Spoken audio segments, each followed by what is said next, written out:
Ahoy there folks, I'm Captain Benzie and welcome back to another video for EVE Online. In today's video, we're going to be taking another look at the Loki, the Minmatar Tech 3 strategic cruiser. This is absolutely one of my favourite ships in the game, and I recently did a video talking about my favourite Tech 3 cruisers and why I put them in the order I put them in. And during that, I mentioned that I am now running a Loki that uses both projectile turrets and has the capability of scanning and hacking, and a lot of folks in the comments and in my DMs asked if they could see that fit. So that's what we're going to be doing today. This video is going to be slightly lighter than I would normally make a video of this caliber, because I'm currently going through a little bit of autistic burnout right now. So we're going to take a look at this ship, talk about what it does. There won't be a demonstration of it. You will just have to take my word that it does all work. If you fancy supporting me through these difficult times like this, yeah, I'm kind of making light of this, but it is a serious thing. Do please just hit like on the video and drop a comment down below. Otherwise, let's jump right into talking about the Loki and why I'm running it in this particular setup. Continuing the theme of doing this video a little bit differently than usual, we're going to go straight into the fit. I'm going to talk about how I have fit this Loki, and then later on we'll talk about the why I have fit it this particular way, and I'm sure I will still spin into a little bit of the why while talking about the fit. Now, I will try to remember to link this fit in the description down below so that you can copy and paste it into game or into Python, something I really should do a video on at some point as well. That way you can have a look at how this Loki would run with you can modify it, you can play around with what skills you would need to get it running optimally, that kind of thing. And on that note as well, this is just the fit that I'm running. It works for me. You might be able to find this cheaper, you might be able to make this a bit better. I would love to hear from you in the comments down below how you managed to do that. This is a ship I'm passionate about, and if I can make this even better, well, I'd love to hear from you as to how you think I could do that. This isn't a competition. I'm not here to say this is the best fit. This is very much a, I'm having fun with this. Let's see if you can. Now, first of all, being a Tech 3 strategic cruiser, we need to take a brief look at the subsystems. Again, I'm going to try and not talk about the why at this point. We're just going to go with what I'm currently running with a brief description. Now, for the offensive system, I've gone for the projectile scoping array. This is because I really like autocannons. I actually prefer them to hams in this situation. We'll talk about that more later, but I'm going for the projectile scoping array for this fit. For our defensive, I've gone for the Covert reconfiguration. Cloaky Loki is what we're looking at here. This is what I want this for. It's the ability to scan and hack, and that's going to give some bonuses. For our core system, the Immobility drivers, and for our propulsion, I'm running the Wake limiter. This gives us the slot layout that you see on screen here. Starting with the high slots then, we've got whopping 8 high slots that we can work with here. 5 of these are turret hardpoints, 2 of them are launcher hardpoints. Those turret hardpoints have 425mm AutoCannon IIs in them. You can see I've currently got Hail loaded. That's giving us really solid DPS, about 760 DPS. That does obviously come with the addendum that Hail is a little bit shorter range than some of the alternatives. It also has tracking penalties. That is worth bearing in mind. As such, I always carry either Phased Plasma, Fusion, or EMP, usually the Republic Fleet variants of those. Because I'm ratting sleepers and they've got Omni Resist, it doesn't matter which of those 3 I use. I tend to go with Phased Plasma just because it's the one I like the name of most. Yeah, I know that's not really a good answer, but I like Phased Plasma. It's the one that does it for me. Very useful if you're going for the smaller, harder to hit ships. You could also carry something like Titanium Sabot if you really want to have all of the additional tracking bonuses.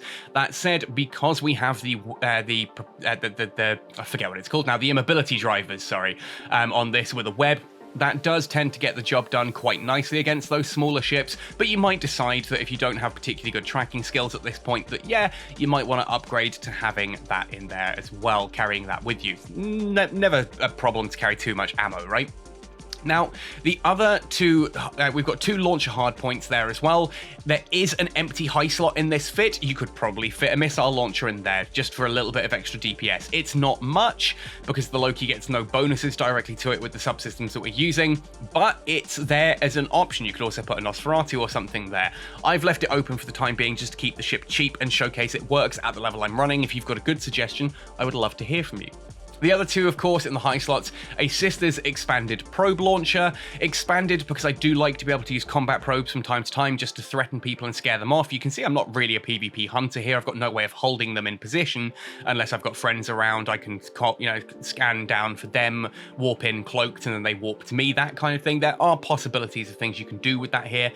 Good sensor strength as well, 113 points out of this. Woohoo!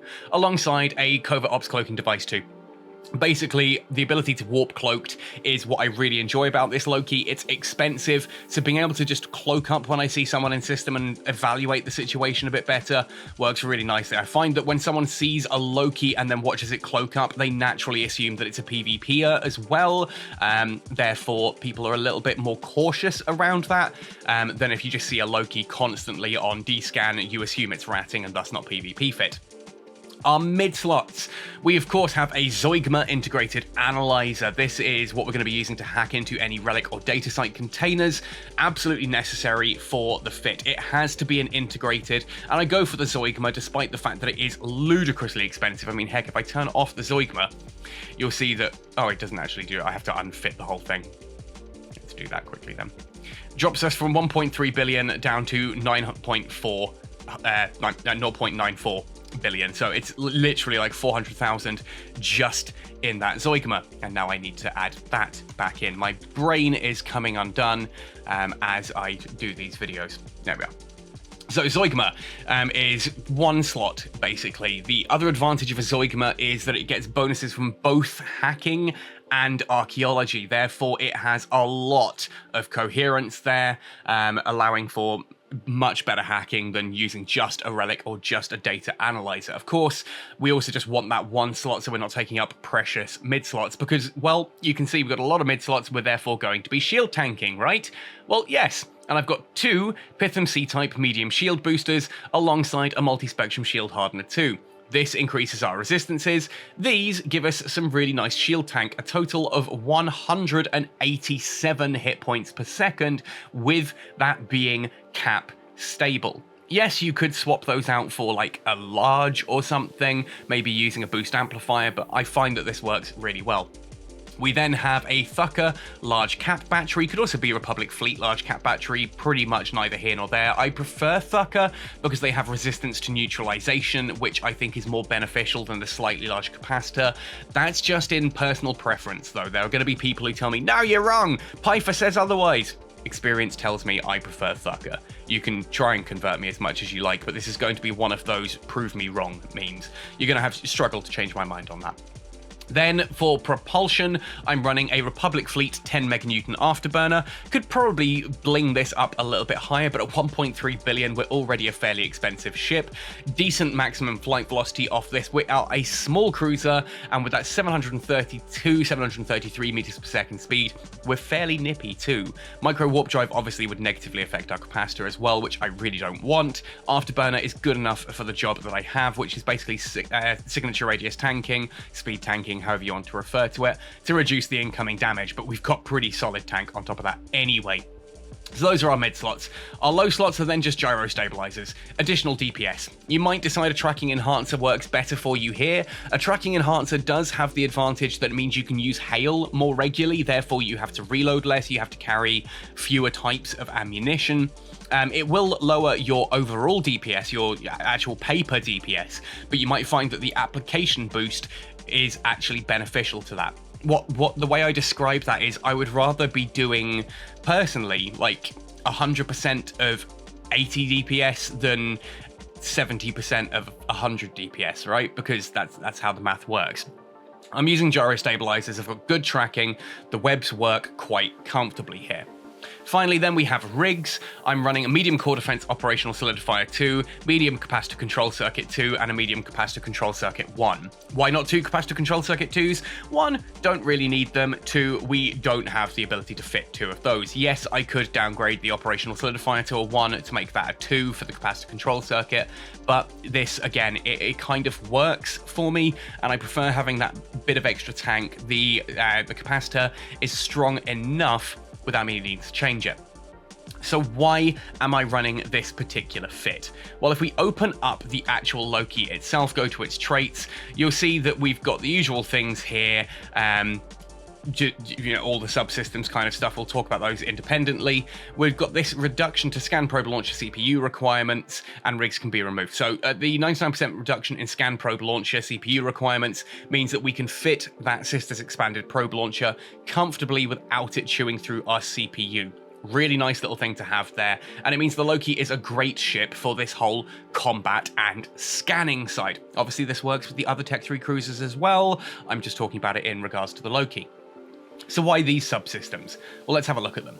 First of all, we have the projectile scoping array. Now, the projectile scoping array, this increases our projectile turret damage, optimal range and fall off, and our tracking speed.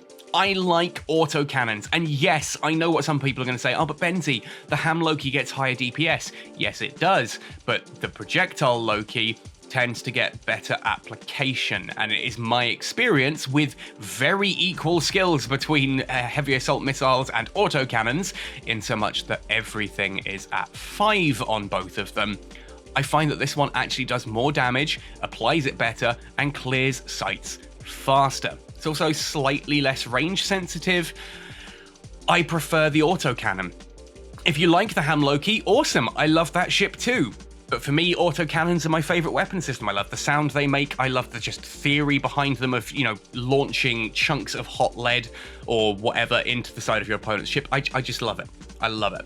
And what we're looking at there with Minmatar offensive systems at 5, I'm looking at 25% additional tracking speed, which works really nicely for that application, 25% additional optimal range and fall off, which gives us excellent range control, and a whopping 87.5% increase to turret damage. That means we get pretty solid DPS out of this overall. Obviously, this gives us all of these bonuses down here as well. We get a little bit of drone bandwidth from that in here, which you can see I've got 25 megabits per second and 25 cubic meters of drone space. That means a full flight of light drones, which can be light drones if you want to just do damage, or you could put a single heavy Webifier or heavy target painter drone in there as well, just to help with application against smaller targets. And I do quite like running a single heavy target painter drone. I think that works really, really well in the situation here with the Loki. And because it's only one drone and they're fairly cheap, it doesn't matter if I have to warp out and leave it behind. It's only one drone. We can deal with that. It's also not completely required for the operation of the ship. Looking at the other subsystems, of course, we've talked about the Covert reconfiguration. Because I'm going to be scanning and hacking, this is pretty much an absolute requirement. It's not only going to give us that 100% reduction in cloaking device CPU and the ability to fit the Covert Ops cloaking device in general, it also reduces the reactivation delay to only 5 seconds. So if we get decloaked, it's only a short period before we can recloak. We then get a whopping 10% to core and combat probe strength, which makes it easier to scan down those sites, 50% at full training. Armor repairer and shield booster effectiveness increased by 7.5%. It's not quite as big as the dedicated subsystems, but it does work with either. Obviously, we're going shield here. 37.5% additional shield booster effectiveness is nice, and we get a 37.5 at full training benefit to overheating armor repairers and shield boosters, and that, of course, comes at the addition of the strategic cruiser skill itself, giving reduction in module damage from overheating and increased to nano-paced repair speed. If you're not overheating a Tech 3 cruiser, you're kind of doing it wrong. These are designed to be overheated, and if you're not sure what overheating is, I have got a video on that as well. Now, in addition to all of this, we do get these bits down at the bottom here. It's worth noting this does come with the downside of a 5-meter signature radius increase. That's not great. It does mean we are slightly easier to hit, especially when we are shooting the NPCs. Fortunately, the Loki is small and fast enough that that is not a huge issue to us. Going down to the core systems, we're going to have a look at the Immobility drivers. This gives us an increase to Stasis Webifier optimal range, 25% per skill level, 125% at full training, long range webs, and an additional 10% to the benefits of overheating those modules, 50% additional benefits to heating with a 5 to 25% reduction in the damage from overheating, which again does stack with the basic Loki hull bonuses to overheating. So you don't tend to do much damage to your Stasis Webifiers when you are overheating them. And if we take a look at this, you'll see we've got a 32-kilometer range on that Federation Navy Stasis Webifier to start with. If we overheat it, 46 kilometers. This means that you can start webbing things like awakened upholders from range to stop them keeping that distance. If you can hit an enemy ship at 46 kilometers with a web and reduce its speed by 60, while you yourself are going at 730 meters per second, you will close that gap quickly, and that is really powerful in these C3 sites, as they're going to allow you to handle those awakened upholders and things really quite nicely. Finally then, we have the wake limiter. This is one of two subsystems. We've got one that is just a general increase to your flight velocity, or we've got this particular one here, which is an increase specifically to Afterburner velocity bonus. 50% increase to Afterburner velocity bonus means we are getting some really nice speeds out of this, and it's why I prefer the wake limiter, plus it's 2 mid slots rather than 1 mid and 1 low, which, in my opinion, gives us the shield tank that we need.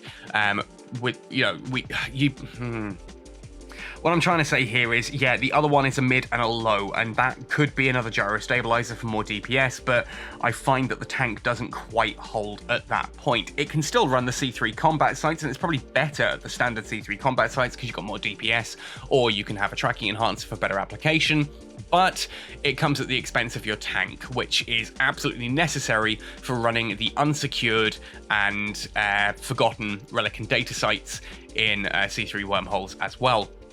So that's why I'm kind of running it the way I am. I like autocannons. I think autocannons are a lot of fun for me to use. They're my preferred weapon system. I really enjoy shooting with those. I've then got the ability to undock, go out into a C3 wormhole and scan down any site. I can jump into the combat sites and clear those. I can go into the forgotten and unsecured relic and data sites, and I can clear those of their rats and hack the containers. And you get more loot from the rats than you do from the containers. But you know what? There's not a lot of people who tend to run those sites, or they have to run them in a fleet-based scenario. Someone goes in and clears the rats, and then the hacker comes in and finishes those off. This is great for that space nomadic lifestyle, and there are plenty of times where, even though I'm in a wormholing corp, I will just jump out into space, go exploring, get myself lost in a couple of wormholes, let connections close behind me, and just see what I can find. And it's great fun to be completely unsupported, flying completely solo, and living by the seat of your pants. It reminds me of my time in Signal Cartel, and it's a time that I thoroughly enjoyed. I'm not saying I want to leave Catskill, I love Catskill to pieces, but sometimes I just like to be able to go off on a long exploration trail. And so if you're in Catskill and you're thinking, oh, I haven't seen Benzie online in a while, I wonder if he's okay.